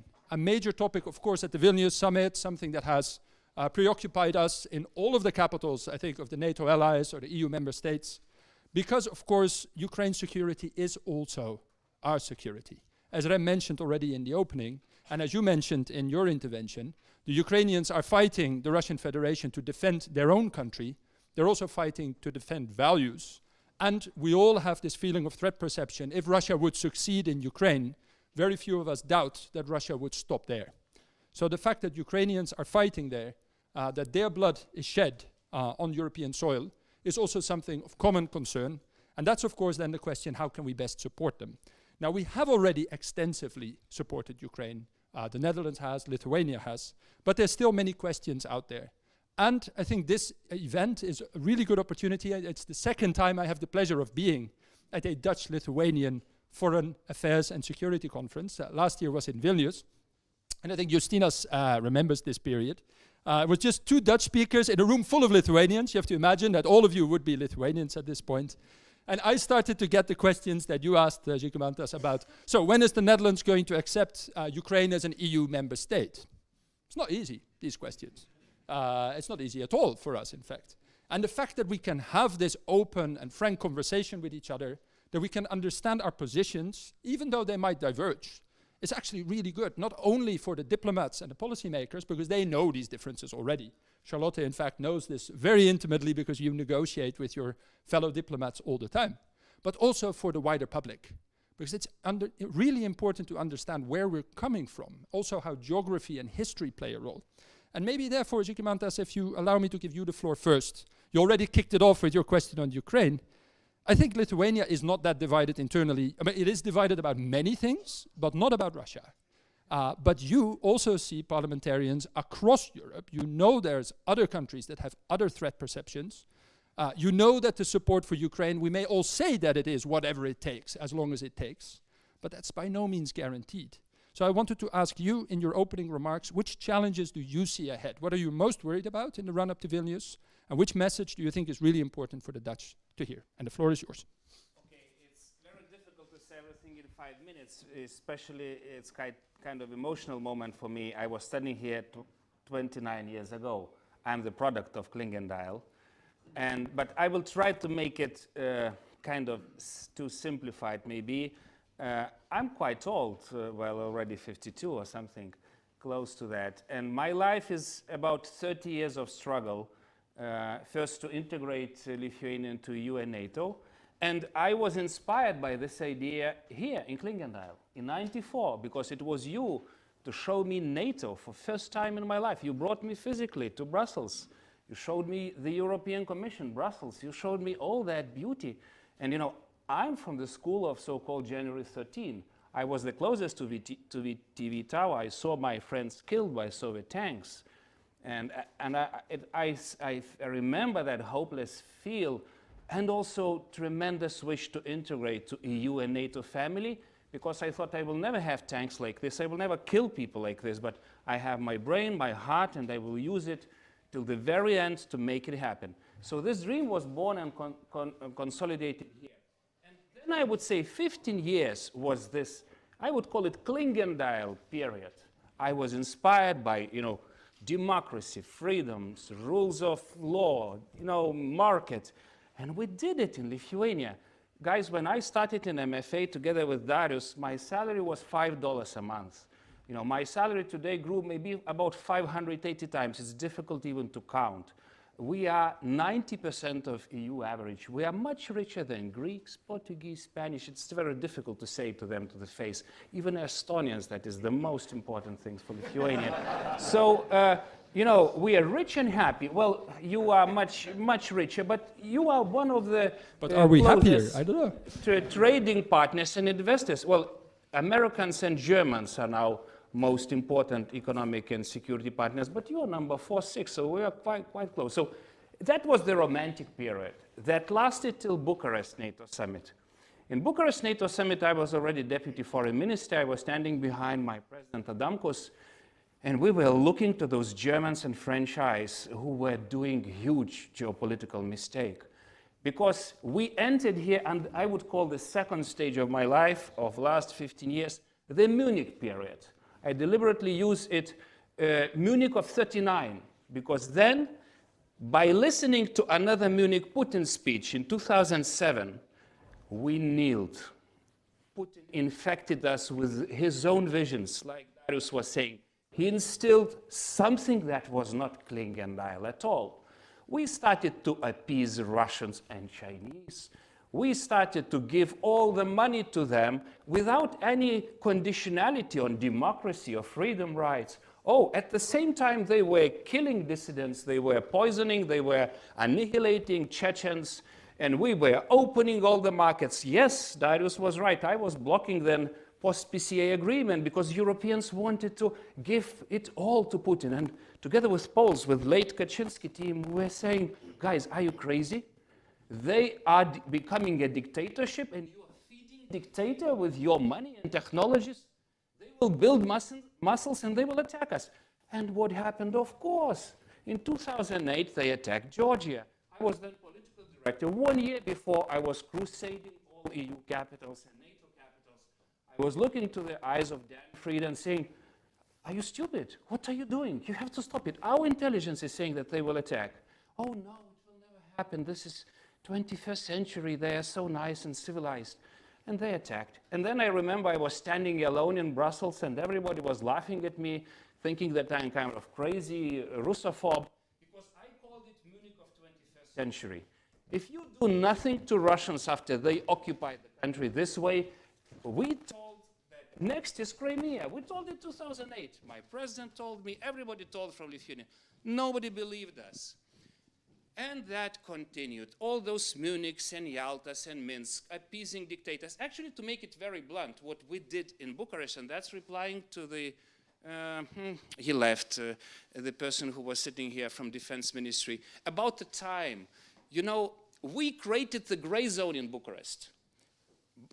Now saying what British Prime Minister said, we provoked the war by non-enlarging NATO. Because we signaled to Russians, this is for grabs. You can take it. We don't know what to do with it. You know, no Georgia, no Ukraine. You can do what you want. And why should they stop by occupying the country? Why? So they attacked. Finally, this stupid period of Munich's ended on February 24. Again, like in Clingendael in 94, I feel like old good times are back. I never felt so united as today. I'm coming from Stockholm, where Vikings are coming again to NATO this time. You know, Nordic tribes are united with Baltics. That's already big power, because we've been fighting for some time. Poles are beefing their muscles. You know, Americans are with us as never before. What Macron is saying, it's stupid. He isolated himself. Nobody's standing with Macron today. Maybe a few Dutch. I'm not so sure. So we have much more friends in Berlin and Washington than in this Munich period when we were alone. We are for democracy today. What Biden said, democracy is back to the center of foreign policy agenda. We are finally building our military muscles because we were stupid enough to dismantle it all. But because by appeasing the dictators, you had to do it. We start to decouple from autocracies, that was rightly mentioned by Darius, because this is stupid. We have to build our democracy, alternative supplies, our democracy world to survive of democracies. So I'm quite optimistic, but I'm asking two things from you, because this is The Hague that will decide, and this will be my plea to the Parliament today. You've been very courageous to finally agree on candidate status to Ukrainians. But please, start the accession talks with them. I was one of deputy chief negotiators. I spent 16 years of my life after Clingendael fixing Lithuania through accession talks. We became Baltic Tigers. The revolution, you know, no stone was left unturned. We made it miracle. Today we shine, and we will be much better than you in 10, 15 years. You will see it. Okay. But let this potential of Ukraine show itself. Let them transform themselves by our example. And this is one of the biggest and strongest economy on this planet, to be honest, and most educated. And this second thing that I am asking, this is of course NATO enlargement. Because when gentlemen from Defense Ministry said, this is not time, well, read the Bucharest NATO statement. In Bucharest conclusions, we say Ukraine will become NATO member. 15 years of lying to Ukrainians and showing to Russians that this is a pure lie. And window, friends, are closing. In 24, next year, we have one of the biggest and most decisive elections in America. We have elections in Europe. European Parliament is re-elected. We have new European Commission to be appointed. We will be all in internal political battles. So those are last months to make it right. And if we continue Russians to kill Ukrainians and kill themselves in such a rate, we will have millions dead. And, you know, it will be your responsibility, and we will lose the war. Because Russians have much more people to kill. They were ready to kill in millions. They don't care about that. Ukrainians they don't have this number of people. But so maybe to conclude, because at Vilnius, this topic of membership will of course be a divisive topic. We know, but also the topic of what kind of support Ukraine should still get. If you could just say the last words on that. I will say like this. It's not only weapons, friends. The most difficult thing is a political decision, invitation for Ukrainians to get to the Maybach. It's your red line that you draw as politicians. You are the general, but this is a politician responsibility. If you do not draw the red line, they will attack 200%, 500% if you want, with my 1,000 experience of Lithuanian genes living close to Russians. They will attack, and next time it will be your soldiers to die, your body bags to come back. And it will be such a Pearl Harbor of Europe that you would pray that you would listen to me now. Thank you very much for these dire warnings and grounded in many years of experience. And I also had the unfortunate or maybe fortunate experience of working in Georgia in 2008. And I remember NATO saying there will be no business as usual after that. And I think it took less than a year for the French to sell the Mistral carriers. So yes, these lessons are important, but we know Lithuania's position. It's very clear. Here in the Netherlands, the situation is not as clear. But I have to say, and this is a good opportunity to give the floor to Charlotte, things have changed at a tremendous rate, because you have been head of the Eastern Europe desk for nearly 3 years now. And 4 years even, and you were also ambassador, or you were a diplomat before in many places, including at the Dutch mission to the United Nations. I remember when we were debating these questions of candidacy status and support to Ukraine, how difficult it was. And so much has changed in barely over a year.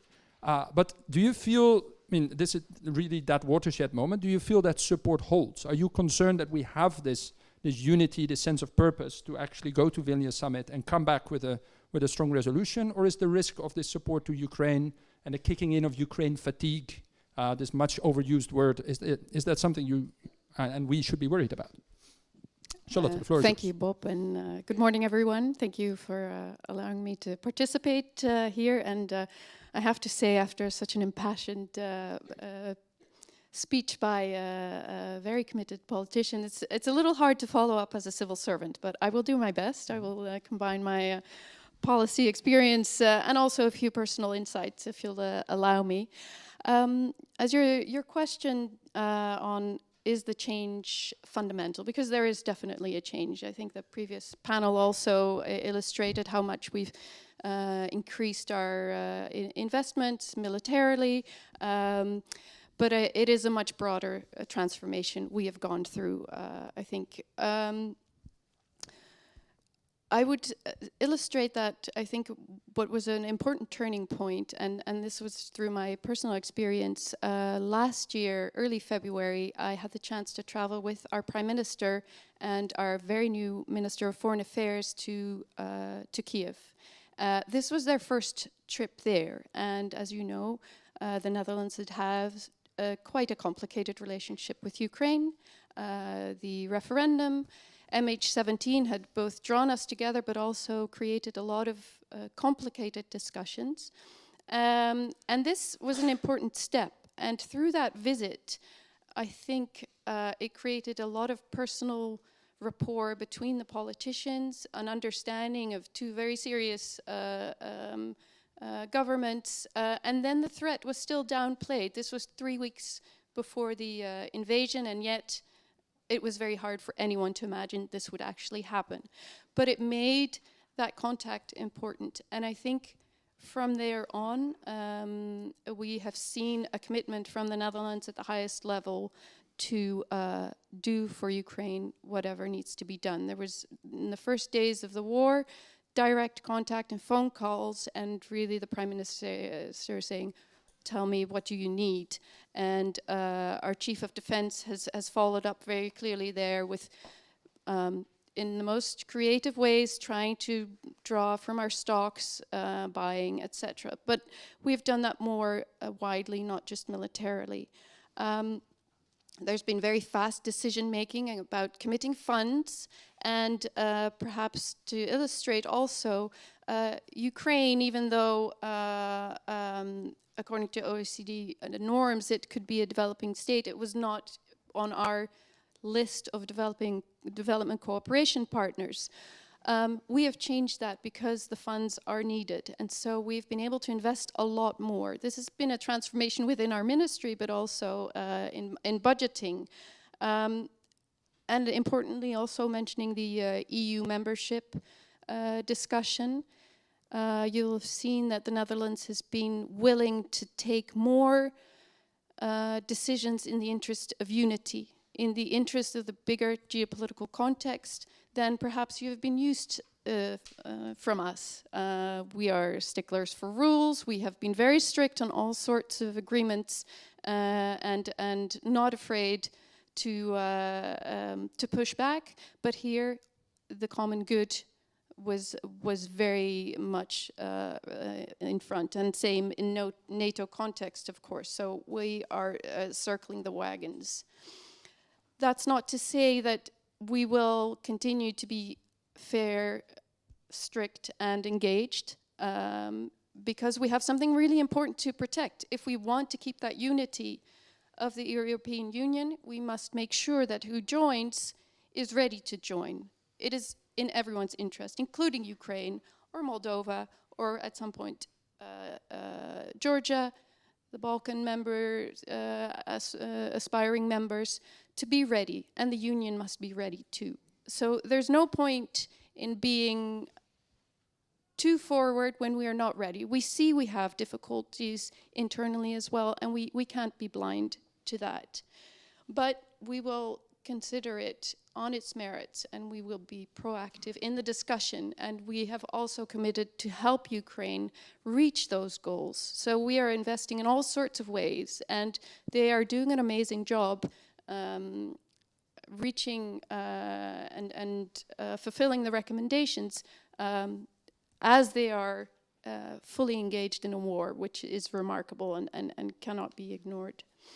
I think also illustrative of the broad support is that there is government-wide support. All the ministries are involved. It's not just the MOD and MFA, but agriculture, Ministry of Justice, be it for agricultural support, be it for refugees. Everyone has to play a part. The Parliament is very widely supportive, and you'll find that in your meeting. There is one party, perhaps, which has recently been more or less decimated in the most recent elections, that has been actively against or pro-Russian, but across the board, all those who won in the recent provincial elections are those that support supporting Ukraine. And Clingendael Institute has done a regular polls on the public, and there is a much stronger support now for taking measures against Russia among the public. So this fatigue, I haven't seen it yet. We've been aware, it's been said a lot, but really the figures don't bear this out. So I think the commitment is genuine. Will it be easy? No. Will it be challenged? Most definitely, because the longer we go on, the more it will cost us, the harder it will be, and the more it will hurt. The Netherlands doesn't have the same existential threat perception as Lithuania does, and I think your conviction, your experience, and your passionate bearing out of the importance of deterrence has been a guiding force for us and for the rest of Europe. And we have learned that the naivety we had has been shamed several times by Russia. We should have learned the lesson earlier, 2008, 2014.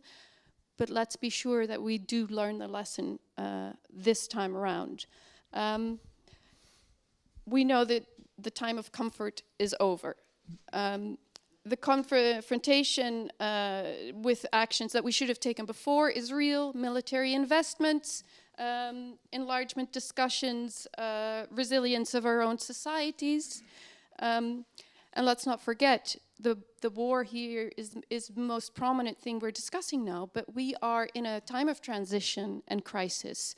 We have an energy crisis, of course, caused partly by the war. We have an environmental crisis. Migration, we have domestic issues on the nitrate discussions and earthquakes. Everything costs money. Where is it going to come from? We don't know. We will have to figure it out. But what we can say is that we no longer have the luxury to opt out of this war. We are not fighting, but we are committed, and we are a party, because the alternative is too great and too grave to consider. So there is no safe space for us to retreat to. So I think we will continue what we do, support all along the line in all different areas. We've done it again this year, 2.5 billion euros committed, coherence with other partners, and, which I haven't mentioned yet, engagement with the rest of the world, because that fatigue, I think, is more real than we are experiencing in Europe, and we need to find ways to engage in a more mature, serious way with partners that we haven't engaged with enough before. Yeah. Thank you so much, also for reminding us of that we might be very much in agreement in this room, but there's a whole world out there that looks at this matter quite differently, and you don't have to even go that far, but if you do go to places like India and South Africa, you'll find an entirely different understanding of this conflict than what we have here. Yeah. Then you see, then things get much easier. Thank you so much, Charlotte, also for pointing out this issue of the parliament, because I know how much of your time is spent having to answer questions of parliamentarians. This unity in the Dutch parliament on the matter of Russia and Ukraine is also, for us as opinion researchers, it is astonishing how quickly that opinion changed. And I hope that will actually remain, even though these questions of finance, they're never really far away in the Netherlands. But let me move on to Dr. 𝗏𝗏𝗃𝗀𝗃𝗀, if I pronounce it correctly, because you mentioned, Charlotte, actually, that's the Prime Minister visited shortly before the war, but it was hard to foresee what was coming. Actually, you wrote an article in February, I think early February, you published it, you must have written it before, about how Central and Eastern European countries will respond to the Russian invasion of Ukraine. You're also a professor and head of the International Relations Department at Vilnius University, which I've just learned is almost as old as Leiden University. But we share another interest, and that is in borders and identities. And you've also written extensively about Russia. You have one book, Where Russia Begins and Where Russia Ends. So maybe my question to you would then actually be, how does this end for Russia? Because, of course, we have a theory of victory. The theory of victory is Ukrainians, with our support, will defeat Russians, and every last Russian soldier will leave Ukraine. That is the ideal theory of victory. But nobody knows what Russia will look like at that point.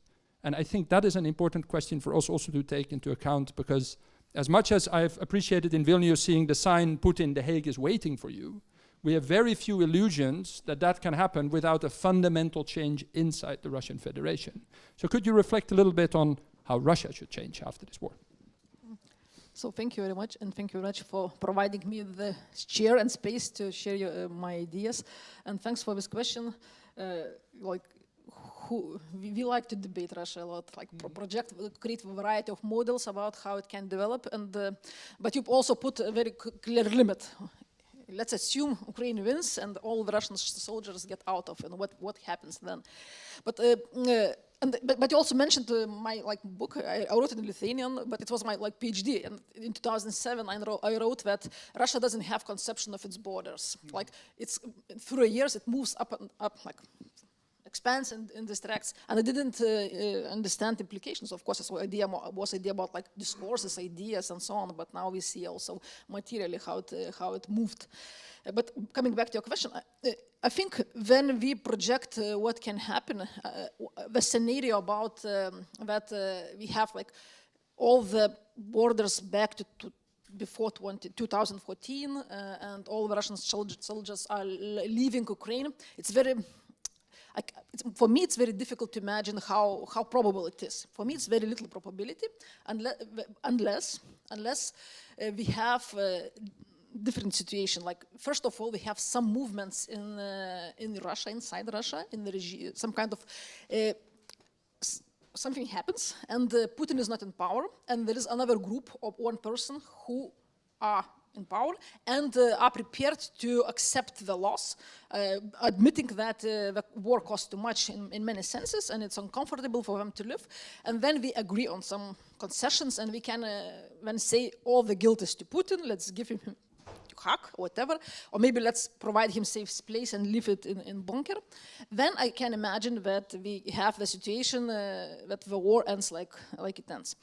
Because there are now currently we see on the field, we see totally different arrows show totally different development, and there's a very huge possibility of having something like that, and a little bit maybe better, but still. But if still accepting possibility, we can move further.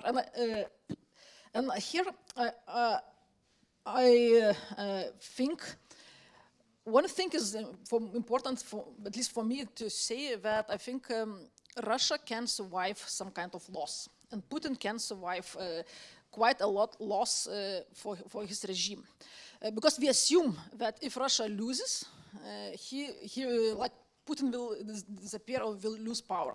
And I think it's not necessarily that is conclusion, because we assumed also that after 2 months of this kind of disastrous war for Russia, okay, people will see how that's wrong. We assumed that all the sanctions will weaken the regime and so on. Nothing that is happening, and Russia is prepared like for creates very repressive conditions to keep the system going. And so my assumption is that we shouldn't be optimistic, first of all. And there is a very strong possibility that the regime, even if not personally Putin will stay as it is, even after loss. So we have that to keep in mind. If still the regime can't survive, now we have at least 3 possibilities. And I think that's not surprisingly, and these possibilities have many variations, because it's of course very difficult to model. But I think and I will say 3 from most probable from least probable. Most probable can be that we have some kind of authoritarian system still. But it's different kind of not so much personalistic, not so much regime, not so much built on some kind of coordinator in the person of Putin, but some kind of different authoritarian system. But still, maybe not personalistic authoritarianism, but some kind of difference, but with little human rights, little freedoms, and so on. But I think with this kind of regime, we still would see a lot of revanchism. Idea about that Russia was somehow suffered, felt pain, and so on, and that's I don't see a lot of preconditions to remove this kind of anti-Western attitude, which is very strong. Of course, it's supported very strongly by propaganda in Russia, but it's also very strong by itself. Let's say it was instilled, and it somehow survives very strongly among variety of people, and so. so one variation. And that means that not big acceptance of accountability, not a huge acceptance of reparations and so on will happen. Another less probable scenario, but some people in Lithuania as well, for example, former Prime Minister Kubilius likes to talk about democratic Russia. Democratic Russia, it's dream. Of course, it's ideal situation, it's post-optimistic model, but and I think I'm one of them that it can happen, but not immediately after the war, and it's because it's very difficult to imagine how it can happen if we're talking about current elite constellation. Because I don't think that there is a strong democratic sentiment in the bigger power elite. It doesn't matter how close we are towards the power. And most people who truly believe in this kind of ideal, it's outside Russia, totally outside Russia, and we are not living there in Russia for a long time. So, and okay, so Navalny now proposed a parliamentary and democratic system, so it's very interesting how he can develop and think about this. So because of Navalny, I think there is a possibility to have moving towards direction, but still much less than towards the some version of authoritarianism, keeping in mind very strong anti-Western, anti-democratic sentiment, which is connected. And finally, there is also popular to discuss dissolution of Russia, destruction of Russia, some kind of miracle, I don't know, miracle war, something happens, and Russia becomes not Russia, but many former federal states. But I think it's very, I can't seriously discuss, I think, this. I can actually, but I don't know, I don't see many conditions. There are several articles who claim that it's very similar to Soviet Union, but because we never thought it can collapse, but it collapsed, so Russia, why not? But I think many preconditions are totally different, and even the most ethnic republics, which we assume that we can be some kind of national determination idea, people are less than 50% there, ethnically. So that's how. Yep. So it's one argument, but we can find others as well. Not forgetting that what kind of danger that will create for whole Europe. That's also, and I think quite a lot of people in the Western political circles would be invested in not having thank Russia. you for that warning. Yeah. And so finally, last point. Yeah. So. And debating Western modeling is a very interesting thing, and we can do it for a long time. But I think this exercise is less important if we not think only about not what happens to Russia, but how we would respond to these kind of scenarios. So it's another topic. I will not develop it, but it will be very divisive, I guess. And we have still strong position about engagement, dialogue possibilities, and of course Lithuania is I think my ambassador is isolate, build war. So this kind of positions are totally incompatible. So that would be a very interesting and even more important discussion about Russia. It is one of the more difficult ones. Thank you so much for sketching these possible futures of an authoritarian and revanchist Russia, a democratic Russia, or a dissolving Russia, basically. And well, of course, as much as we would prefer to re-engage with a democratic Russia, I think we have to prepare for the alternatives. And especially in the context of deterrence, you mentioned, Ambassador, that Russia may come back in 4 or 5 years. So we have to be in this for the long haul, this question of containment and things like that. Thank you so much for sketching this. But of course, you also said something really important, and it's not very probable, I think you said, that Russia is completely defeated, which comes to the last question. And I'm very glad that we have with us 𝗏𝗏Dimitriou, who is a researcher at the Clingendael Institute and my colleague, but also a seasoned officer in the Dutch military, the Dutch land forces, and the only one, at least from our team, who's actually served in Lithuania. You were, among others, a battalion commander, and you sent several teams to Lithuania as part of the Enhanced Forward Presence. You trained together with Lithuanians, and you were even shortly before joining us part of the NATO 𝗏𝗏𝗏𝘃, the Very High Readiness Task Force. So you know a little bit about what is actually needed to fight wars and to win wars. And we've often debated together this support that we declare whatever it takes. Are we actually doing whatever it takes? Can we even do whatever it takes for Ukraine to really win this war? How do you assess this very difficult situation? Are we doing enough? And if not, what kind of scenarios might we expect? George, the floor is yours. Thanks, Bob, for having me in this panel. And indeed, I would like to focus on some military aspects, but also I hope you'll allow me to briefly reflect on politics. Well, being in the military, I totally agree with General Timmermans that we shouldn't do politics, but since I'm in civis today and working for 2 years at Clingendael, I hope you don't mind I give it a try. You have freedom of expression, enjoy it. So, be careful. I will. They take notes, George. But when I heard for the first time whatever it takes and for how long it would take, I have to admit I was rather skeptical. Whatever it takes, is that until the next crisis, until a competing policy is asking for resources, is it, well, we've heard some crisis mentioning by Charlotte. And what if on one of the crises our government collapses? We know that in a demissionary status, our government won't take tough decisions. And how does a new coalition government look like? If we look at the opinion polls, it may consist of 5 or 6 governing parties, the next coalition, and consisting parties that have never governed before. So I tended to be a bit skeptical, okay, whatever it takes and for how long this will take. However, with regard to military support, and I also concur again with you, Charlotte, I am quite positive. There's really a positive and constructive atmosphere on the highest political levels, and there seems to be genuine care and concern for what is happening in Ukraine. And you see that, for example, we've established a task force on Ukraine within the Ministry of Defense, coordinating all the military support we're sending to Ukraine. And if you read the mission statement and the intent provided by the Chief of Defense, you really see this whatever it takes mentality reflected. And it really creates a lot of maneuver space for creative solutions to send as much help to Ukraine. So I'm, with regard to the military support, quite positive. On a brief note, what are we doing for Ukraine with regard to the military? We have the task force on Ukraine has 4 lines of operation, I would say. The first one is providing material we can send, like we did with the 𝗏𝗲𝗶𝗃𝗀 and the infantry fighting vehicles.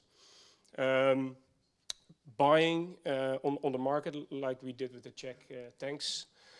Thirdly, we are training. We're sending troops to the United Kingdom and Germany, Operation Interflex and the European Military Assistance Mission on Ukraine to train Ukrainian forces. And finally, logistic higher echelon support.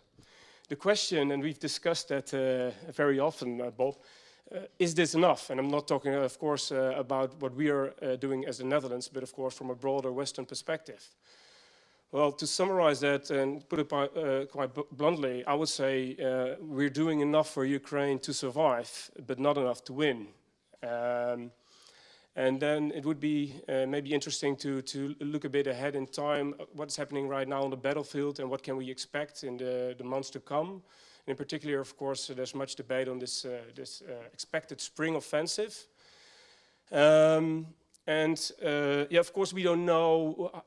Will it be successful, this spring offensive? And let me be clear that I really hope for a strong military victory of Ukraine, but being fair, I would say I have modest expectations. And I would address 3 concerns on that. First, material, heavy equipment, with in particular tanks and artillery. For example, the Ukrainians requested 600 tanks, and the West, we delivered not even half of them to them. And you see that really in the composition of the brigades that are now formed for the spring offensive. They lack heavy tanks, not sufficient. Second, I would say shells, in particular artillery and air defense. And thirdly, I would say training. Because conducting such an offensive with large-scale units, combined arms maneuver, moving under fire in such difficult circumstances, that really requires training. And is it fair to expect the Ukrainians in such a short time to excel to that extent that they can really conduct a good offensive? I don't have more information than you, and I'm happy to hear your opinions on this. But I would expect that Ukrainians, we can expect that they're capable to breach into successfully into a Russian defense. But the question is, will they be able to move on and get deep into a Russian rear military area, maintaining tempo and momentum? And I think that will be really difficult. To end with a positive note, I think it's not only, the question is not only how good is Ukraine, but also, well, let's say, how bad is Russia?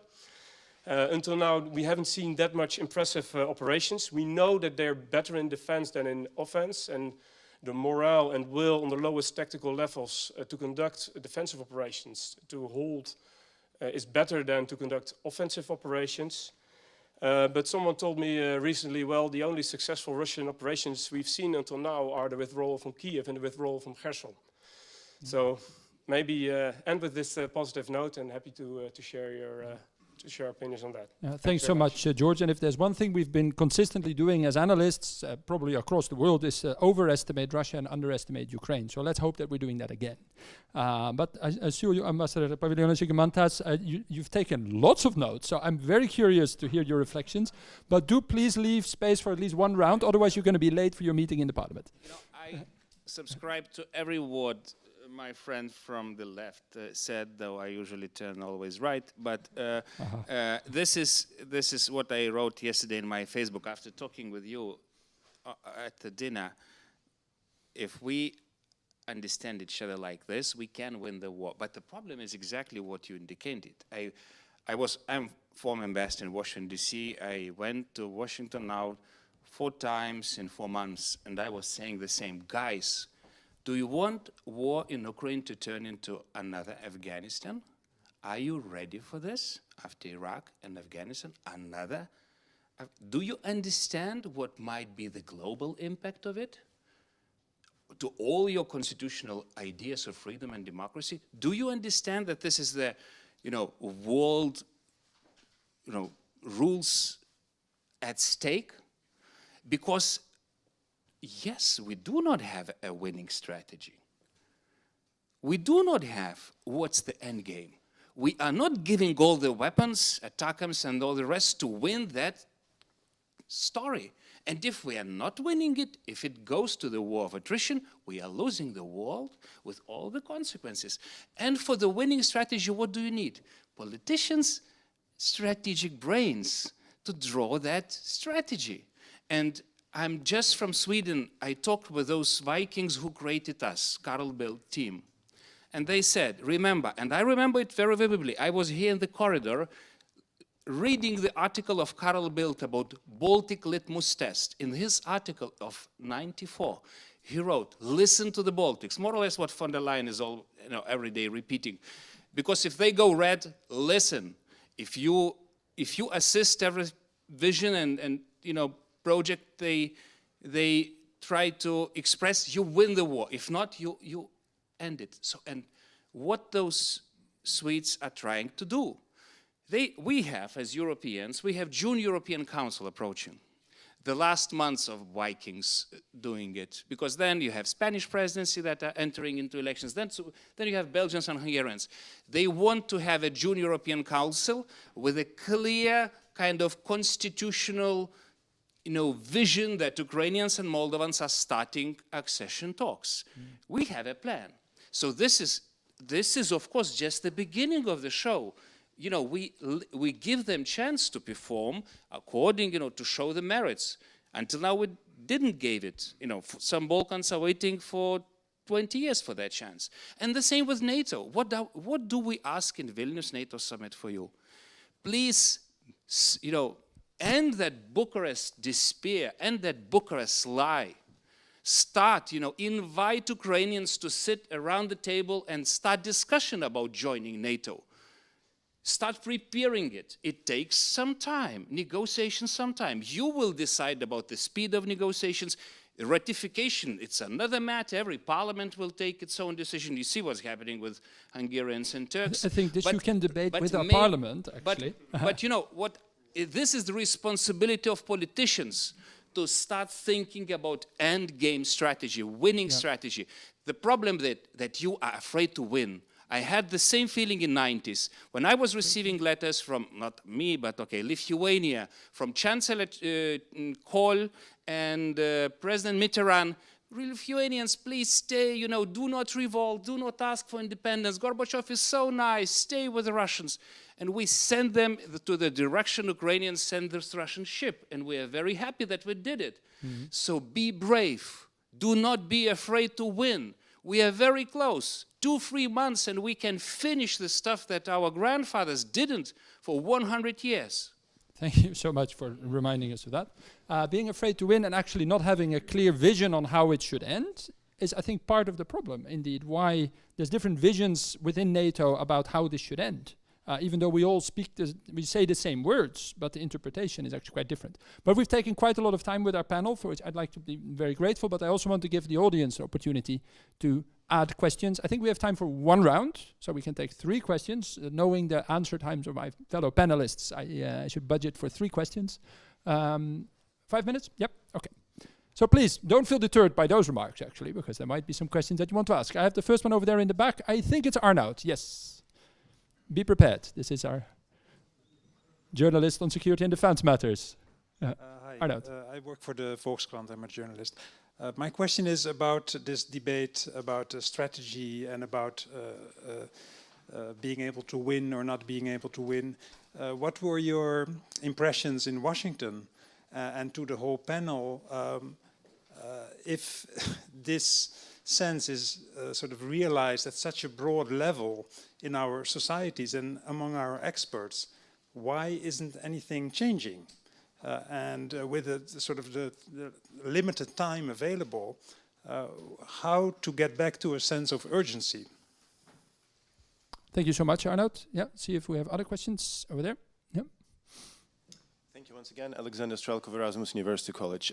Some pessimism. I was an idealist in the first panel, now I'm a pessimist, from no one else but General Zaluzhny, who recently wrote that, okay, hopefully Ukraine is going to win the war, and in order to win the war, it does need to bring heavy material, because the Ukrainian civil society can bring anything from perfect sniper rifles to medicine to night vision goggles, but it cannot buy tanks, it's too expensive.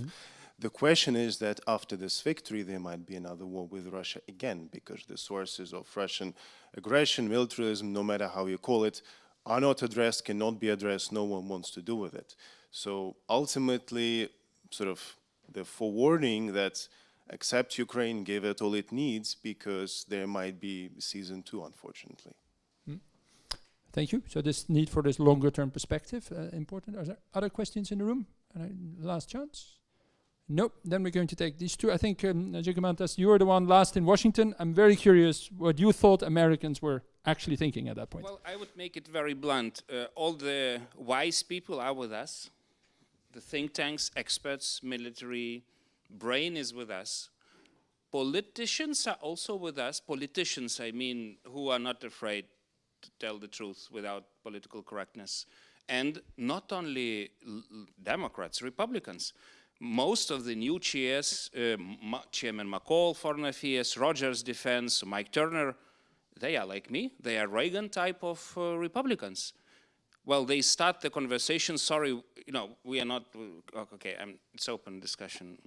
Okay, okay, they're not isolationist, I will make it diplomatic. So the problem is with administration. And I will explain why. I think they also learned the lesson after Bucharest. They don't want the division. But you know what everybody, including administration, is saying? Žygis, build a coalition. Show that you are not the only crazy Lithuanian circling here for the last 30 years and shouting the same. I need everyone. And during the last trip, I was in DC with Spanish, you know, not only with usual tribes. I was with Spanish, with Czechs. But I would love, and I would here a little bit challenge you, I would love to be on those trips with Dutch. Because it's very comfortable for you to sit in this golden province, to drink this wonderful wine or whatever you have here, and wait for unity to appear. It will never happen. You know, for freedom you have to fight. For unity you have to fight. We are fighting and dying there. You know, grandfather of Darius was the great guerrilla leader who died in battles. And you know, we had 30,000 troops after the war who've been fighting the Soviets and died for this. Everyone died because the West didn't come. Only after 50 years you came. So guys, don't sit in that golden province. Help us create that coalition. You know, if you send this Dutch with me to Washington, I can win the war. But I need you with me. Yeah, thank you so much. But about the sense of urgency, I think the second part of Arnoud's question, I think Lithuania has that sense of urgency. So I should actually probably ask Charlotte, who actually mentioned to us that the sense of urgency seems to be quite strong within the foreign ministry. Could you maybe answer Arnoud's question on this one? I'll make an attempt. I don't have a fully formed answer for you, perhaps, but we are at different speeds and a sense of urgency. I think that the whole transition, getting our heads wrapped around the fact that we are now confronted in such a way that we had not expected in the 21st century, it takes time, and it takes time to organize. We see the practical aspect of it, the artillery question, just the lack of shells. I mean, practically, even if we wanted, if we just shouted harder or throw more money at it, we still don't have all the hardware we need right here and right now. So that's one sense that is frustrating, and the sense of urgency is there, but we can't actually make it materialize. And I think the dilemma that the ambassador sketched of we need one group to encourage, but we need to have the whole group follow. So we need to find that connection, and it is the lowest common denominator that will dictate the speed. And I don't think it's fair to say nothing is changing. If we go back over a year, a huge amount has changed. I think the EU has found its geopolitical feet. There is a lot to say that can be done better, but really we have surprised ourselves in the way we are moving forward, and we are looking at ways to support Ukraine. And behind the scenes, a lot is happening, engaging with partners, like I said, reaching out on, be it through the UN to keep the votes up for the UN resolutions, but also encouraging other partners to provide ammunition, to provide support for accountability initiatives. There is a lot going on. So I think it's never enough, it's never quick enough. But there is a lot going on. And as to your point, prepare for the next war, I fully agree. We shouldn't lose sight of that. And I think the previous panel said, in the short run, we have to arm Ukraine now, but we need to prepare ourselves, defend those soft spots and be much more proactive there. And we need to not ignore the fact that there are other points that might explode in the region wider. I mean, we have the Southern Caucasus, Moldova is in a delicate situation, Belarus is, of course, another issue that we haven't discussed here, but there is more going on, and we might get a lot more than we bargained for. Well, thanks so much for reminding us of the wider context, and also maybe also to respond to Arnoud. One of the contributing factors to a maintaining of a sense of maybe not urgency, but importance, that it doesn't drop off people's minds and doesn't drop off policymakers' agendas, is the media. And the Volkskrant is actually one of the newspapers that still does a daily blog on the war in Ukraine. And I think that's actually helpful, because as someone who speaks relatively often to the media recently, I noticed that it's an exchange. If the media keeps asking questions, if it keeps writing about it, politicians also keep speaking about it, and the sense of importance and urgency remains. Now, I am being warned by very well choreographed movements at the end. We have time for only concluding remarks of the two last panelists, and that gives you the advantage. You can pick whatever you want for your concluding remarks, as long as you do it very brief, because otherwise our Lithuanian guests are going to be late in the parliament. 𝗏𝗏𝗃𝗏, to you. Okay, so I will touch a little bit about urgency, a little bit about final vision. I totally agree that there is strong commitment by many capitals towards helping Ukraine.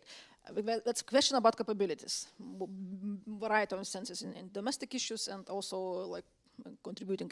But if we're talking about the urgency towards of a population, of a more media attention in general, of course, this counteroffensive everyone is talking about, would very successful counteroffensive would be very, very helpful. Just practically speaking, I think it's very simple.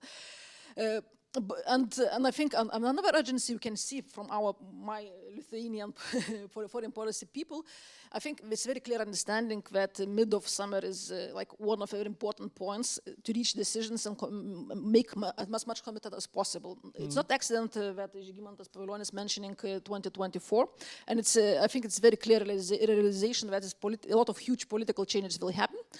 And so for me, what I see that one possible final vision vision, which is now seen somewhere among the important people, it's to create the conditions to have negotiations, and somehow, and to make it happen that the war somehow stopped. Whatever possibilities. I don't think in the scenario you depicted, but some war scenario. And that's, I think it's dangerous, but it's a very probable scenario, I think. So by the end 2023, to have some kind of stabilize, not to have Iraq and Afghanistan in Europe. I think that's what we're all worried about, that a not completely successful Ukrainian spring offensive will lead to more pressure of ending it on the battlefield. I think I'd like to give the floor to George, because we have a new element in the theory of victory. You go to Washington together with 𝗧𝗵𝗺𝗃, and we solve everything. Yeah, please. After a dinner, also a trip. Curious to see what happens in the future. Now, some remarks on the pessimistic views of my colleague here. And I think that's a fair point, because in most scenarios, we can conclude that there will be a hostile Russian Federation. It will remain at our border with a probably well-working war economy, continuing even after the hot phase of this war may be over. And I think two issues are of concern. First, it's the security architecture post-war. I think we already need to think about that. How does it look like? And it really is different than we're discussing now during the war. And in the same vein, we need to discuss defense industry. That's a big question. And it was already hinted upon by you, sir. But it's not only about replenishing our stocks, it's also about building more material and more stocks, because NATO, the new force model, will demand this from us, and at the same time rebuilding Ukrainian armed forces. So there will be 3 rows for this shop, and what we really need to avoid is that in 5 years or so that we are buying less material for this 2% than we can buy now with less than 2%. Yeah. So these are really concerns that need to be debated actually now. Yeah. Thank you so much for that reminder as well, because that's of course how the market works. If demand goes up, prices will go up, and in the end we end spending more for the same amount of grenades. So thanks so much. Ladies and gentlemen, I'd like to thank you for a warm round of applause for our panel that made a real effort to touch upon this difficult topic. Thank you so much. And now, it is my pleasure to give the microphone to Rem for his concluding remarks as host of this conference. Thank you, Rem. Thank you very much, Bob, and thank you to a great panel. Just as an observation, we managed to avoid talking about sending fighter aircraft to Ukraine, and no one mentioned NATO enlargement. We didn't talk about Finland or Sweden. So no. But here, allow me. We've had a very rich morning, and I want to thank all of you online as well for joining us. What I thought was really 2 excellent sessions, where necessarily we really only scratched the surface of what we can discuss. But just to pick on a couple of notes that I jotted down, I'm not going to do a full summary. Just a couple of quotes. George, you said we're doing enough for Ukraine to survive, but not enough to win. Then in the first panel, the ambassador said we have 3 to 4 years before Russia recovers. That should create a sense of urgency. We talked about the necessity to invest in interoperability of our forces, to increase investment, to keep spending more on defense. We're also very much looking forward to the introduction of the new force model, which is going to be agreed at Vilnius, and how that plays out. The suggestion was made whether NATO should consider doing more on air defense, also in the Baltic region. at the same time, we also struck a positive note. As Charlotte mentioned, threat perceptions actually between the Netherlands and Lithuania are much more similar than we might think at first glance. And as you mentioned, Mr. Pavlionis, we've reached a happy period of growing unity, transatlantic unity, and momentum. But still, I wouldn't be an analyst if I wouldn't hint at some of the darker clouds on the horizon. You also sketched that 2024 is going to be a crucial year with a number of key elections playing out, not just on this side of the Atlantic, but predominantly also on the other. And that, to me, suggests that conferences like this, meetings like this, dialogues like this are all the more important. And definitely with an eye to 2024, but also beyond. I think this has been terrific, and I want to thank you, all of you, and the previous panel, of course, for taking time out of your busy agendas to join us. And that brings me to who I'm going to thank. And that's going to be a short but nonetheless important list. I really want to thank our partners at the Eastern Europe Studies Center in Vilnius for embarking on this adventure with us to set up a Dutch-Lithuanian bilateral dialogue. I also want to thank very much Ambassador Tankevičius for his support and at the Lithuanian Embassy in the Netherlands for making today possible. And behind the scenes, none of this works without a number of very important people that enable a conference like this to take place. So I hope I'm not going to miss anyone, but thank you very much to Niels, Joris, Anthony, Pascal, Milou, Ate, and Kim. It's been terrific, and with that, I wish you a very happy day. Thank you.